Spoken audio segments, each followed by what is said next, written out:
अस्सलाम वालेकुम student, welcome to my channel. आज हम करने जा रहे हैं जी 9th क्लास की मैथ का चैप्टर नंबर 3।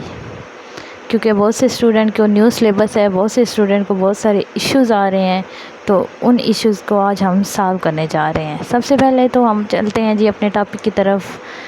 हम चैप्टर को ओपन करते हैं जी और देखते हैं चैप्टर का क्या नाम है। तो चैप्टर हमारे पास ये है।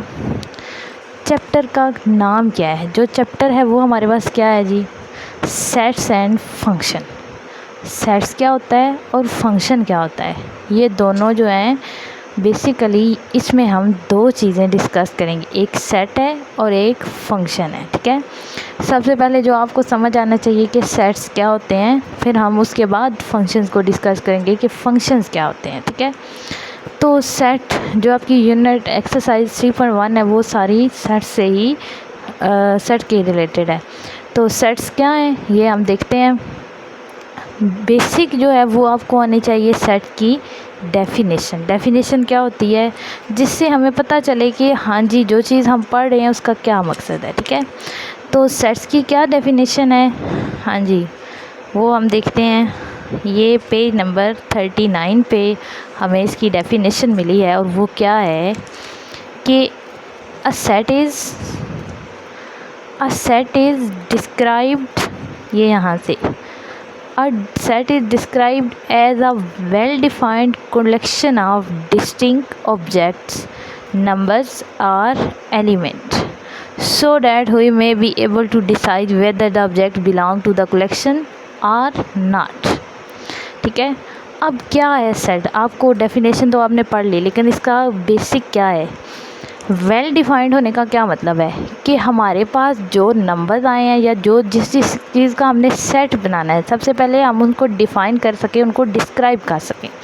अगर हम उनको डिफ़ाइन ही नहीं कर सकते तो वो हमारे पास क्या मतलब वो हम उसको क्या बोलेंगे किस चीज़ का सेट है। ठीक है, तो एक तो ये होना चाहिए, वो वेल डिफाइंड होना चाहिए। वेल डिफाइंड कलेक्शन होनी चाहिए, उसमें एक एलिमेंट नहीं, एक एलिमेंट का सेट भी एग्जिस्ट करता है, लेकिन एक से ज़्यादा सेट्स का एलिमेंट्स का सेट भी हो सकता है। ठीक है, तो well defined collection of distinct object, जो इसका दूसरा पार्ट है वो क्या है? Distinct object. डिस्टिंक्ट का मतलब क्या होता है? मुख्तलिफ।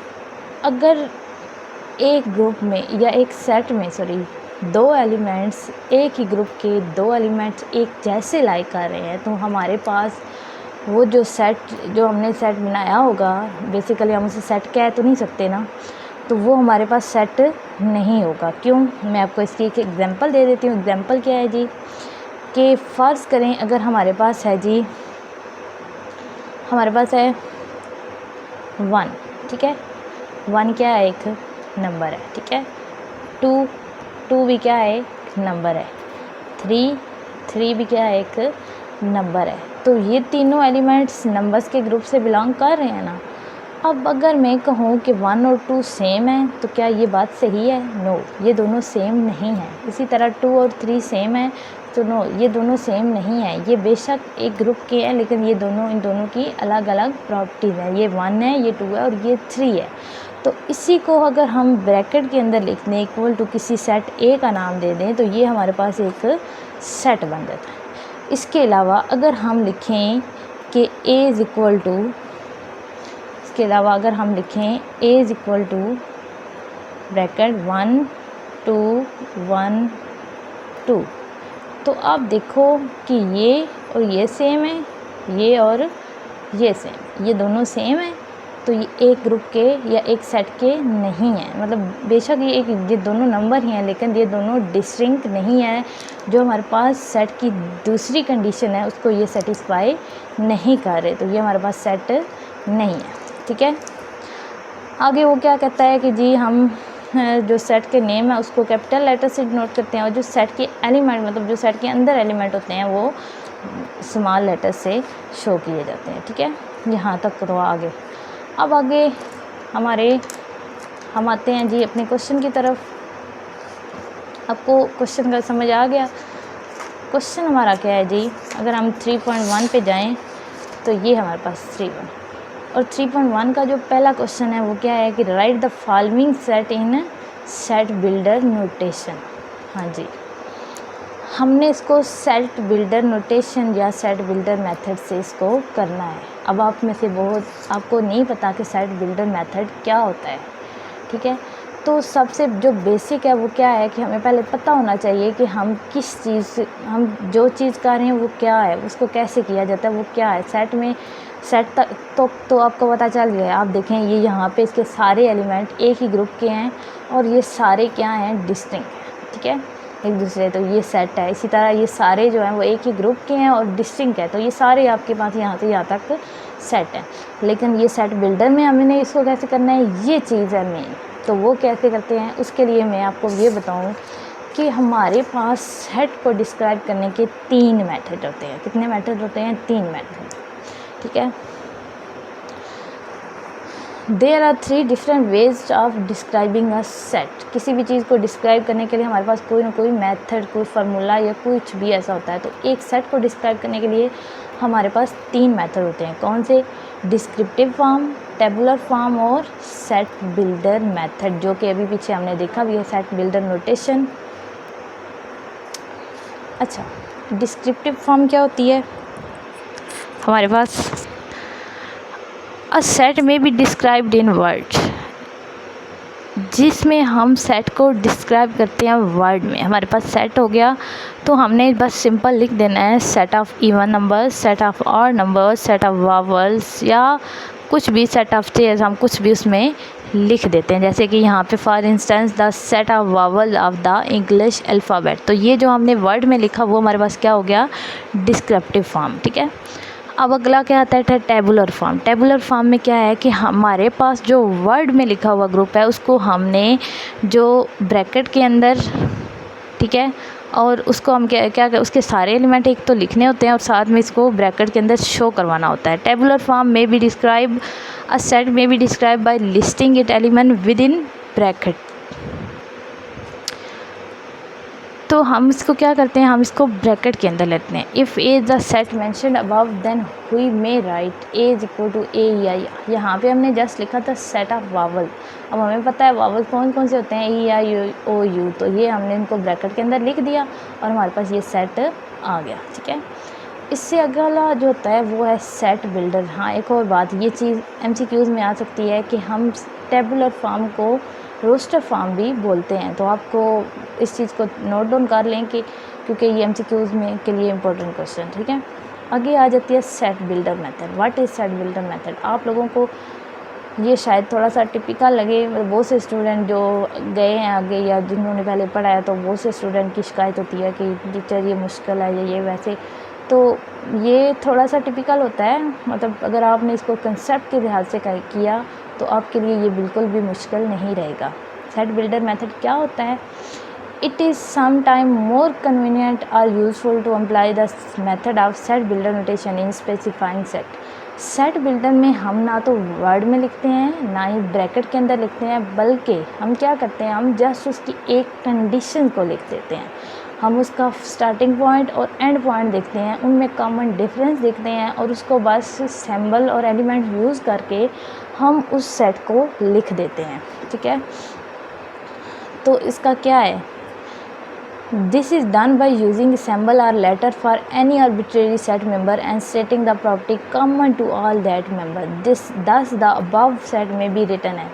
अब हम ऊपर वाले सेट को कैसे लिखेंगे, x such that x is a vowel of the English alphabet, ठीक है। ये तो एक एग्जांपल होगी। अगर हम इसके अलावा कोई एग्जांपल देखें तो वो क्या है, अगर फ़र्ज़ करें कि हमारे पास कोई आ जाता है जी सेट ऑफ, हमारे पास एक सेट आ जाता है a इज इक्वल टू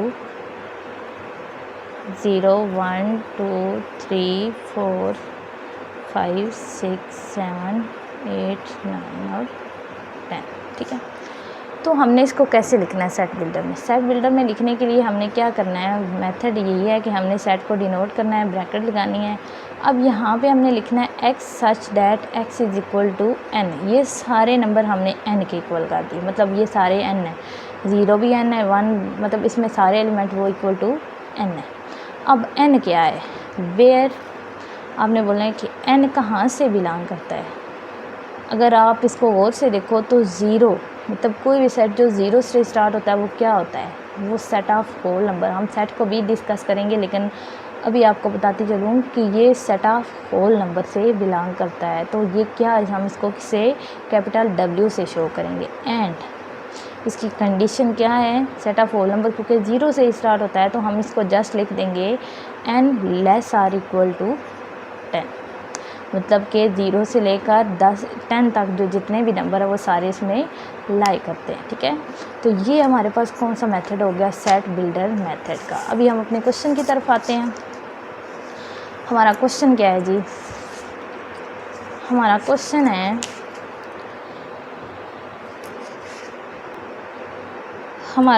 है जी कि right the following set in a set builder notation. ये हमारे पास सेट है 149 और इसको हमने सेट बिल्डर नोटेशन में देखना है। कैसे लिखेंगे, बिल्कुल इजी है, बिल्कुल भी मुश्किल नहीं है अगर आप इसको सही कंसेप्ट से समझे तो। ठीक है, ये देखें, ये हमारे पास सेट है, हम लेट कर लेते हैं ये किसी ए के नाम है। ठीक है, लेट ये हम किसी कैपिटल ए के इसको इक्वल कर लेते हैं। A is equal to 1 4 9 16 25।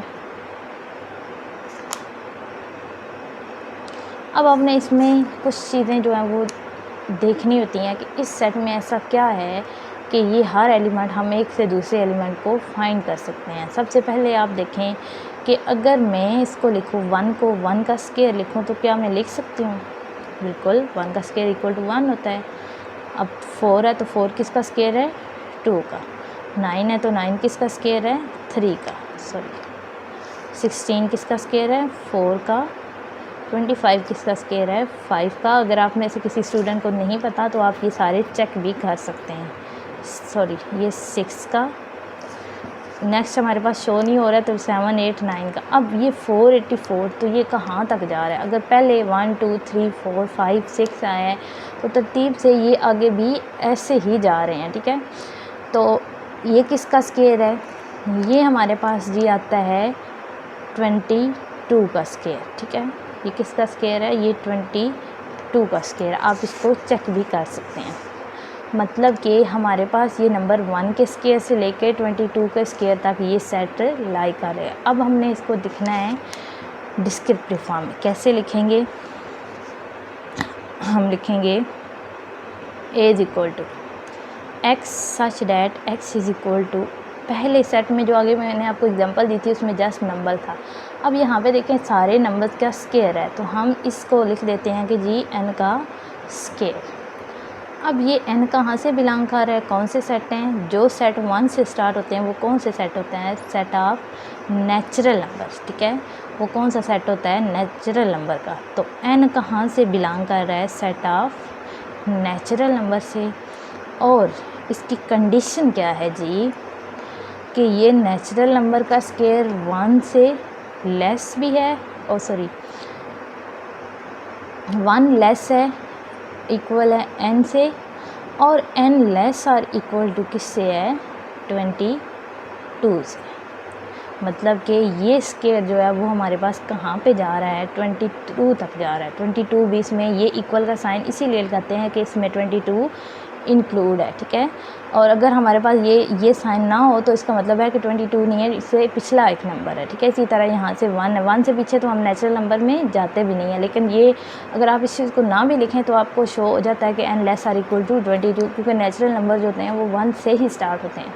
लेकिन अगर लिख लें भी तो ऐसा जिसका कोई प्रॉब्लम नहीं है। तो ये आपके पास क्या आता है जी, ये क्वेश्चन नंबर 1 हो गया। ठीक है, नेक्स्ट हम इंशाल्लाह क्वेश्चन नंबर 2 भी करेंगे अगली वीडियो में। ओके।